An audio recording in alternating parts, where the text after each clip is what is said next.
সন্তান আমাদের ভাই বোনদের রক্ত নিয়ে হুলি করেছে শেখ হাসিনা।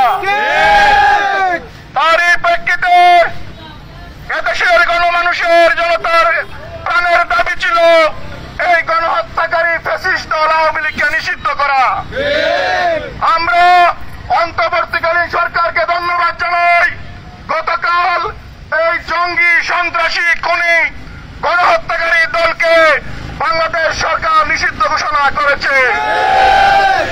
কিন্তু দুঃখজনক হলো সত্য, আমরা এই আন্দোলনকে এই দাবিকে আন্দোলনের মাধ্যমে আদায় করতে হয়েছে।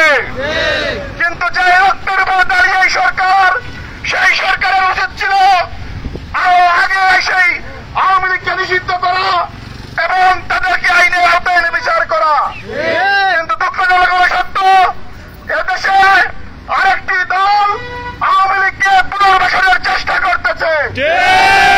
আপনারা দেখেছেন শাহবাগে ফ্যাসিস্ট বিরোধী সকল দলের আন্দোলন করেছিল, কিন্তু যারা স্বপ্ন দেখছে আগামী দিনে তারা বাংলাদেশের ক্ষমতায় চলে যাবে, তারা সেই আন্দোলনে ছিল না।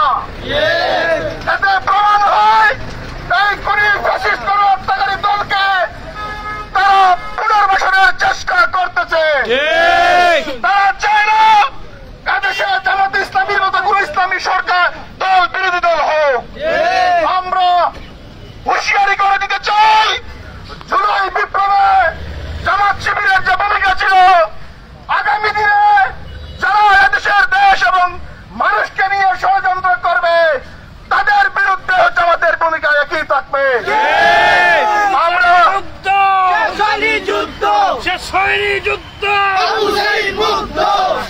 আমরা অনতিবিলম্বে প্রশাসনকে সরকারকে আহ্বান জানাই, খুনি ফ্যাসিস্ট শেখ হাসিনাকে দেশে ফিরিয়ে আনে বিচারের মাধ্যমে ফাঁসির কাস্টে ঝুলাতে হবে।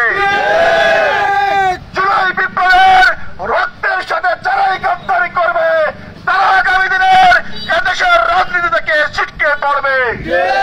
তাই সাবধান, আপনারা ক্ষমতার লালসায় আওয়ামী খুনি ফ্যাসিস্ট গণহত্যাকারী দলকে কোন অবস্থায় পুনর্বাসনের চেষ্টা করবেন না।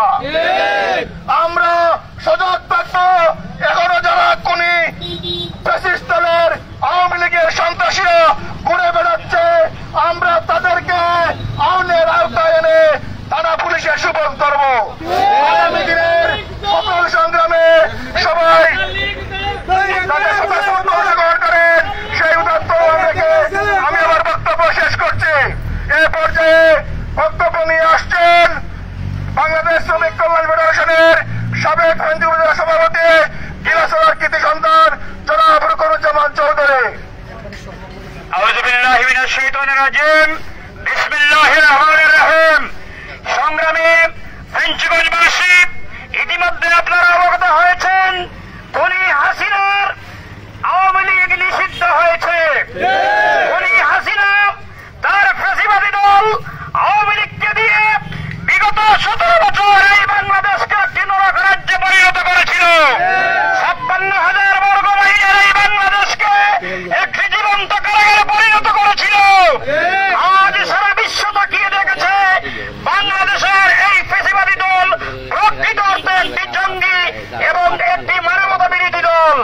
বাংলাদেশের অন্তর্বর্তী সরকারকে ধন্যবাদ জানিয়ে আগামী দিনের প্রত্যেক আন্দোলন সংগ্রামে আপনাদের উপস্থিতি নিশ্চিত করে বাংলাদেশকে একটি কল্যাণ রাষ্ট্রে পরিণত করার আহ্বান জানিয়ে সবাইকে ধন্যবাদ জানিয়ে এ পর্যায়ে আপনাদের সম্মুখে মূল্যবান বক্তব্য নিয়ে আসার জন্য আসসালামু আলাইকুম রহমতুল্লাহ। আসলে সব কথাও আসছে, আমি বক্তব্য নয়, সবরে অসংখ্য ধন্যবাদ জানাই আর আজকের এই প্রোগ্রামও অংশগ্রহণ করার লাগে এবং ছাত্র জনতার এই আন্দোলনে যারা শহীদ হয়েছেন তাদের আত্মার মাগফিরাত কামনা করে বর্তমান অন্তর্বর্তীকালীন সরকারকে ধন্যবাদ জানিয়ে আজকের প্রোগ্রাম এখানেই সমাপ্তি ঘোষণা করছি এবং সবাইকে আগামী আন্দোলন সংগ্রামে অংশগ্রহণ করার উদাত্ত আহ্বান জানিয়ে আজকের প্রোগ্রাম এখানেই সমাপ্ত ঘোষণা। আল্লাহুম্মা ইন্নী আস্তাগফিরুকা ওয়া আতুবু ইলাইক।